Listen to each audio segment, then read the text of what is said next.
یتیم کا مال کھانے پر بہت شدید وعیدیں ہیں.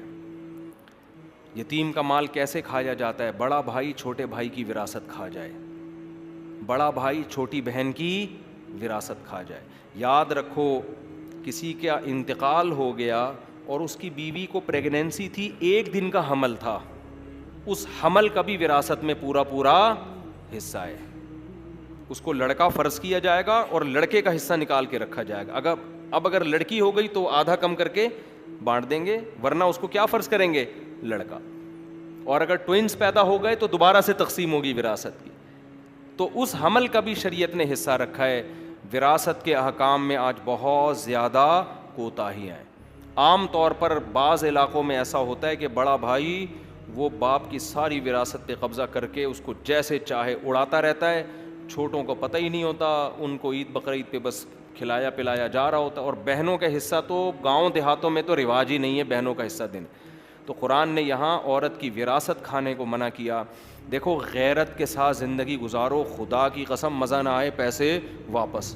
جو آدمی 5 روپے کی لالچ کرتا ہے 5 کروڑ کی بھی وہی کرتا ہے, اور جو 5 کروڑ کی لالچ نہیں کرتا وہ 5 روپے کی بھی لالچ نہیں کرتا. ایک زندگی میں اصول بنا لو کہ میرا پیسہ صرف وہ ہے جو میرا ہے.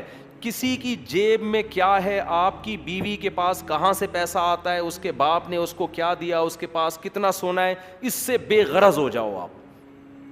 بہت سے مرد اپنی عورتوں کو تنگ کرتے ہیں, تمہارے پاس اتنا پیسہ ہے کہاں چھپا کے رکھا ہوا ہے, تم بتاتی نہیں ہو, تمہارے باپ نے تمہیں اتنا دیا, تمہیں وراثت تمہیں اتنی ملی, کہاں چھپا کے رکھا ہوا ہے.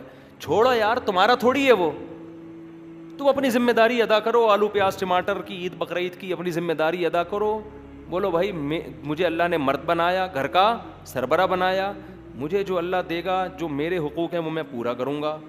عورت پر کو اللہ نے مال دیا, لیکن اس مال میں شوہر کا حق بالکل بھی بولو نہیں ہے. یہ اللہ کا قانون ہے بنایا ہوا. اس مال میں شوہر کا حصہ مرنے کے بعد تو ہے, زندگی میں نہیں ہے, کوئی حصہ نہیں ہے اس میں. حتیٰ کہ بچوں کا بھی ٹوٹل خرچہ کس کے اوپر ہے؟ باپ پر. وہ بھی شریعت نے ماں پر نہیں ڈالا. ہاں, عورت کے لیے فضیلت ضرور ہے کہ وہ اپنے شوہر پہ خرچ کرے گی تو ڈبل ثواب ملے گا اس کو, لیکن مرد مطالبہ نہیں کر سکتا. وہ اپنے اختیار سے اپنے میاں کو دے دے کہ آپ بھی اتنا خرچ کرتے ہیں تو مجھے اللہ نے مال دیا ہے, کبھی ضرورت ہو تو آپ کی خدمت میں, جناب کی خدمت میں, ٹھیک ہے نا. عبداللہ بن مسعود رضی اللہ تعالیٰ عنہ کی زوجہ حضرت عبداللہ بن مسعود بڑے مسکین تھے. ہمارے نبی صلی اللہ علیہ وسلم نے خواتین کو ترغیب دی, صدقہ خیرات کی. تو حضرت عبداللہ بن مسعود کی زوجہ حضرت زینب وہ نبی کے گھر آئیں اور پوچھا یا رسول اللہ. اچھا, انہوں نے حضرت عبداللہ بن مسعود سے پہلے پوچھا کہ میں آپ کو صدقہ دے سکتی ہوں, آپ میرے شوہر ہیں, کیا نبی سے آپ جا کے پوچھ لیں گے؟ عبداللہ بن مسعود کو شرم آئی کہ میں اپنے بارے میں کس سے جا کے پوچھوں؟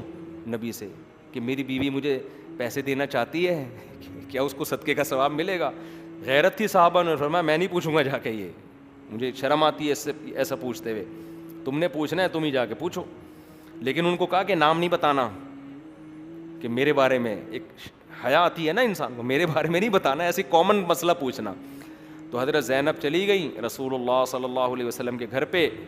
حضرت بلال خادم تھے, باہر نکلے, کون ہو, کیوں آئی ہو, نام نہیں بتایا.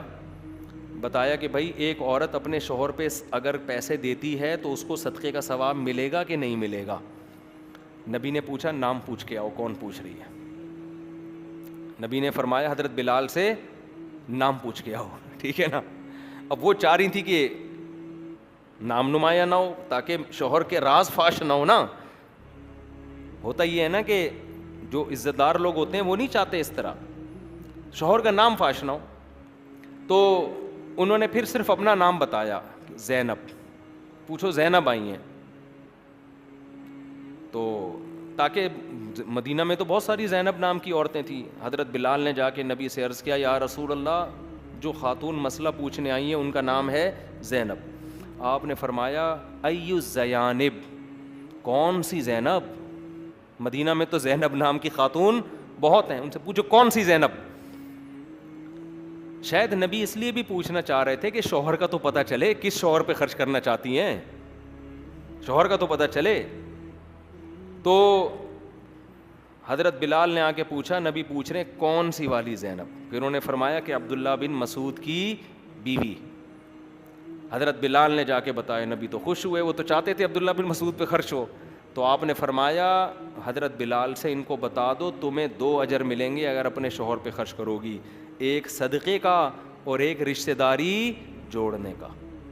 رشتہ داری جوڑنے میں میاں بھی تو آتا ہے نا, وہ بھی تو رشتہ داری ہے نا, وہ بھی کیا ہے. تو عورت اگر اپنے شوہر پہ خرچ کرے, لیکن شوہر لالچی نہ ہو. جو لالچی میاں ہے نا, ان کی عورتوں کو میں منع کرتا ہوں کہ اپنے شوہروں پہ خرچ کرو. پتہ نہیں ہم لالچی لوگوں سے کچھ شاید ذاتی طور پر ہمیں کوئی بغض ہے. لالچی آدمی کو 5 روپے بھی کھلانے کا دل نہیں کرتا, اس سے اس کی لالچ اور بڑھتی ہے. مستغنی ہو آدمی, عورت کے مال پہ نظر نہ رکھے, پھر عورت کو چاہیے اس پہ بھی, بلکہ عورت کچھ اگر شوہر غیرت مند ہے, عورت کو بولے بھائی میرا مال میرا ہے ہی نہیں, ہم اور آپ ایک ہیں, تو مال بھی ہمارا کیا ہے, ایک ہے, آپ کو جب ضرورت ہو آپ لے لیں. عورت کو تو یہی کرنا چاہیے, لیکن مرد کو چاہیے وہ اپنی بیوی کے مال پہ نظر بولو نہ رکھے. سمجھتے ہو کہ نہیں سمجھتے؟ ہاں ایک بات. دوسری بات یہ کہ عورت پر شوہر کا خرچہ بالکل بھی نہیں ہے, چاہے کتنی کروڑ پتی ہو. عورت پر اپنا خرچہ بھی شوہر کے ذمے ہے, چاہے جتنی کروڑ پتی ہو, اس کا اپنا خرچہ کس پر ہے؟ شوہر. لیکن علاج میں نہیں ہے ایسا. بعض خواتین کو یہ مسئلہ معلوم نہیں.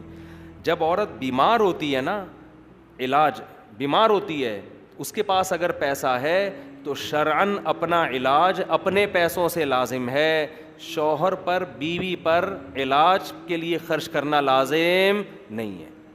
ہاں جب خرچ کرے جب بیوی کے پاس پیسے نہ ہو.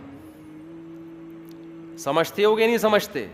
اب عورت کروڑ پتی ہے, علاج آغا خان میں چل رہا ہے, میاں بیچارہ خرچ کر کر کے اس کے بنیان بک رہے ہیں مارکیٹ میں,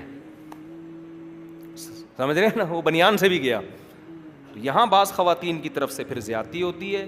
تو علاج کا جو خرچہ ہے, اگر پیسہ ہے, پیسہ نہیں ہے تو پھر تو شوہر کی اخلاقی ذمہ داری ہے, وہ بیچاری کہاں سے کرے گی.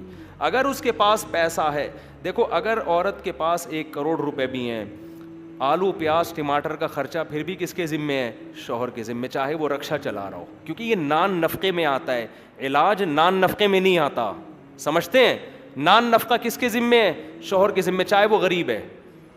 لیکن علاج نان نفقے میں نہیں آتا. ہر آدمی کا علاج اصل میں اس کے اپنے پیسوں سے ہوتا ہے.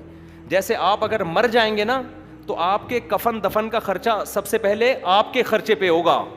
تبھی وراثت میں تھے سب سے پہلے کیا نکالا جاتا ہے؟ کفن دفن کا خرچہ. تو اسی طرح بیماری میں علاج کا خرچہ سب سے پہلے کس پر ہے؟ آپ پر. آپ کے ابا بیمار ہیں تو ان کا علاج سب سے پہلے ان کے پیسوں سے ہوگا. اماں بیمار ہیں تو اماں کا علاج سب سے پہلے اماں کے پیسوں سے ہوگا. بھائی بیمار ہے تو بھائی کا علاج سب سے پہلے بھائی کے, آپ بیمار ہیں تو آپ کا علاج سب سے پہلے آپ کے پیسوں سے. وہ ختم ہو جائیں پھر ادھر ادھر تعاون ہوگا. تو یہ بھی ایک اہم ترین مسئلہ ہے جو ہماری خواتین کو معلوم نہیں ہے. ایک افراط و تفریط ہے نا. یورپ میں شوہر اپنی بیوی کو 5 روپے کی چائے بھی نہیں پلاتا, اور ہمارے یہاں پورا ہی نچوڑ لیا جاتا ہے میاں کو. تو اعتدال اس میں ضروری ہے. تو اس لیے خواتین کو بولو کہ جب علاج ہونا تو پھر پہلے اپنے پیسے. لیکن ہمارے ہاں مرد الحمدللہ ایسا کرتے نہیں ہیں. بیوی کے پاس پیسہ ہو نہ ہو پھر بھی مرد اپنا پیسہ خرچ کرتا ہے. تو یہ اچھی بات ہے, حسن اخلاق کی بات ہے, لیکن شرعاً لازم نہیں.